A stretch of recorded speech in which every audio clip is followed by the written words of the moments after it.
What has the UK been like since we've left the EU? Absolute Trade is more difficult, travel is more difficult. It's ridiculous how people actually survive, I don't know. Missold as an idea and manipulated. Well, often harboured ideas to move to Italy, but a lot of staff would come over from the EU, and that's sort of stopping now. And I don't think that was factored in. I think some of those rifts are permanent. Yeah. So I fell out with my eldest brother and I haven't spoken to him since. So he's got an EU passport, I haven't. So he's straight through the gates. Yeah, absolutely. So I hope he doesn't want to go anywhere. Hiya, welcome to a new episode of Easy English. So today is a special episode as we want to find out what the Brits make of the EU. Now, Brexit happened a few years ago, so I want to let you guys know what Brits think has changed since we left the European Union. So what makes this episode super special is that other Easy Languages producers... Bonjour! Hello! Hola! Oi oi! Hola! are making the same episode about what the people in their respective countries think of the EU. Let's go. How has life changed since we left the EU? A struggle. Okay. You can't actually do anything anymore. Everything's gone up in price. It's given certain people the right to be even ruder about migration. any thoughts of ever moving to Europe has been made that much more difficult. That was a small idea in your mind, do you think? Yeah. Yeah? Yeah. Well, often harboured ideas to move to Italy, but, you know, it would make that much more difficult. Travelling to see family in Europe. Immigration was really weaponised Well, it at still that is. time, It still and it's is. continued Still. to be Still a is. real dog All the whistle Miranda weapon. nonsense, you know. We don't really feel part of Europe anymore. We feel as though we're a little bit isolated from it, and you feel that way when you travel. From my own experience, I think you have to go kind of through more hoops to get outside of England. Yeah, sadly I don't think it's had too much of a benefit for us in general. Like, you're finding food prices are more expensive if you have foods from different countries, especially from Europe. Yeah. We enjoy a lot of different foods from around the world, and you see that in the cuisine that we have, and it's just things are more expensive in general. It's just back to jacket potatoes for... Exactly, yeah. When you say the prices of what? Everything. Food? Fuel, electric, Fuel? food. No matter what you buy anymore, everything is just... And I can't see it coming down. Things just randomly happen, so like everything will go on as normal, and then suddenly they'll be like, oh, this is out of supply for something. Maybe cost of food has increased, but whether that's due to other factors, I don't know. Price of food has gone up enormously. I mean, maybe prices of food, but then is it because of Brexit? I'm not too sure. Do you mean like food and... Yeah, and I think medications as well. Some of my friends, I think, have been affected by that. And the availability of food. We never saw gaps in shelves in supermarkets like we do now. Like produce that comes from the European Union? Yeah. I've also noticed that recently we've had a lot of things which we couldn't get. Like there was an egg shortage, but is that Brexit? Is that just UK politics? I actually asked that question in one of the supermarkets, and they said it's nothing to do with Brexit. It's British farming. That's what they said. I mean, there's been a cost of living increase, but I don't think that's because of leaving EU, because that's all over the world, is it? You see, that's how little I follow. We looked at going to Greece, Italy, France. Afterwards? After we'd left? After we'd left Brexit. But then you see the red tape and the taxes that you have to pay, and you can't do it. Was that a desire of yours, maybe to work abroad or to... It is, yeah. It's hindered you need to get a visa to go and work outside of it. We rely on Europe a lot for trade. I'm part of a technology company, and even that is creating, even though we have technology cloud environments, we are now developing more what we call sovereign clouds. So we have to ensure that each country or each region has their own cloud because of perhaps not trusting data leaving one country to another. So that's made things hard. And so I think for me, Brexit has kind of made the whole of Europe a bit uneasy about sharing data more holistically across the world. My sister, mum's daughter, lives in the Canaries, in Spain, in the Canaries. It's a shame.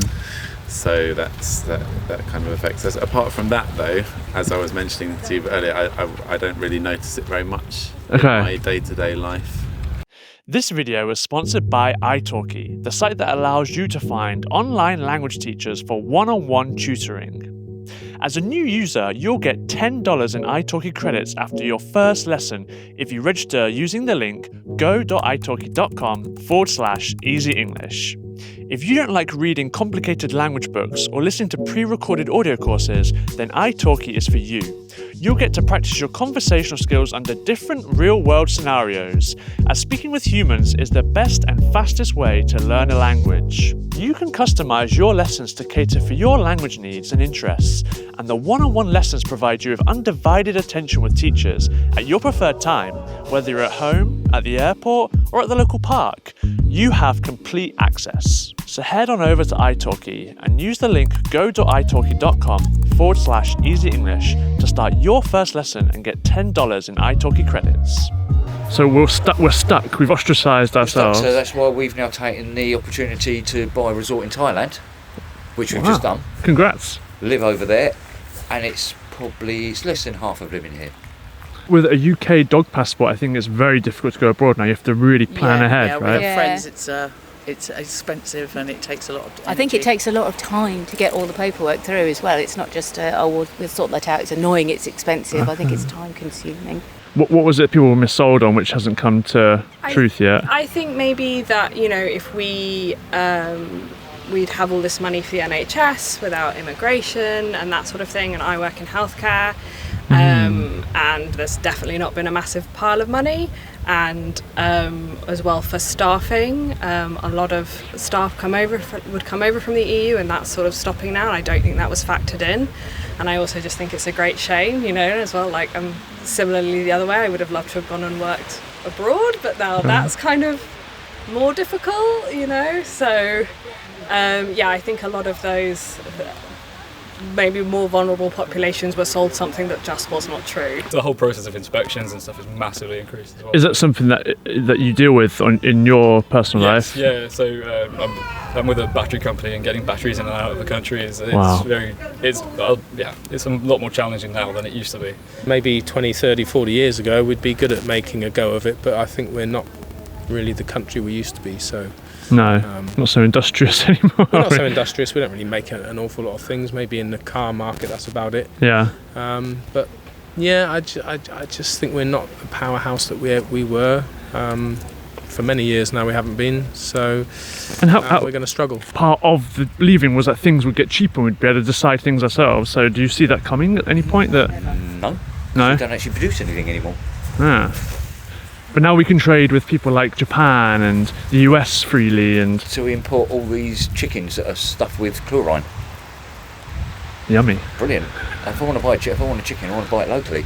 That's grown locally, not from a boat from America that's frozen. I just don't understand that. Those trade agreements that we potentially could have had with America or Australia, India, that they talked about, they haven't come to pass. No. And even if they do come to pass, it appears that they're going to be very small. And it also appears that certainly with America, those trade agreements are going to be detrimental to our own farmers. How did Greeks treat you after Brexit? Did you get a different response to how you did when we were part of the EU? No, the Greek people are absolutely lovely people. I felt a little bit like an outsider. Late at night at parties, you do apologise to anyone from the European Union. It wasn't me. It wasn't us. We had absolutely nothing to do with it, and we were horrified. Cementing British stereotypes of apologising for everything. Yeah. Oh, well, I'm always saying sorry. If I go to Europe, I try to make a point of letting people know that I did not vote to leave. What was the fallout in Britain after Brexit? Did it unite us? Did it divide us? Once it happened, yeah. Can't carry on as it is. It's ridiculous. Even today, still divided. Yep. I think a lot of people know they were missold. In hindsight. How does the land lie now? Do you think we're more unified as a country now? We're a few years ahead of Brexit, or not particularly? No, I think more people now would opt to join back into the EU if they could. It didn't get better afterwards. It wasn't like, oh, we've done that now, let's all move on. It still seems to be quite a divisive issue. Are we now more unified now that we're a few years into it? Are we sort of Some of those rifts are permanent. Yeah. So I fell out with my eldest brother and I haven't spoken to him since. Oh really? Yeah. Oh no. I think most of my family. I don't think that that's particularly unusual. I think people did fall out with family members and friends. And even if you don't fall out, I most of my family voted to leave the European Union, and as we go on and we have more and more negative impact, and we're still not seeing any money being ploughed into the NHS like we were promised on that bus, then I don't tend to bring it up because it's not helpful to my family. But underneath, I just feel really cross with them. I think some people still feel very much, and they've almost doubled down on, and especially anti-immigration. Yeah. I suppose recently I think there's less conversation about it. It's it's just this kind of thing that every so often people kind of bring back up. But I don't know, a bit of a mix, I guess. I feel really angry with the people that voted, but I feel more angry with the people that persuaded them to vote. Oh yeah. The lies, the lie after lie after lie that people fell for. That's what really makes me cross. But then does this show you how divisive Brexit actually is, that we're still kind of attributing things like bloody Brexit? Absolutely. I voted to stay in the EU. I think it has been very divisive. And if a government suggested that we go back and try to join the EU, I'd certainly vote for that idea. Do you see the EU existing for very long? Do you think that it's realistic to join? Would you like to rejoin? That's a good question.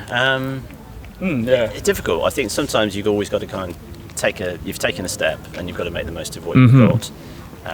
Europe has a huge amount of opportunity though, I think, and I think there's probably other ways you can have trade agreements for the countries maybe around that.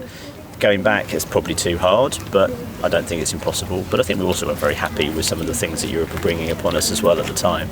Are people still wanting to go back? Do you get that feeling? I think so, yeah. I think people still would rather it was how it was before. Could you see a way back? I hope there's a way back. Just for like the younger generation, our nieces and nephews are struggling with all sorts of elements of not being able to be part of that. So I do hope.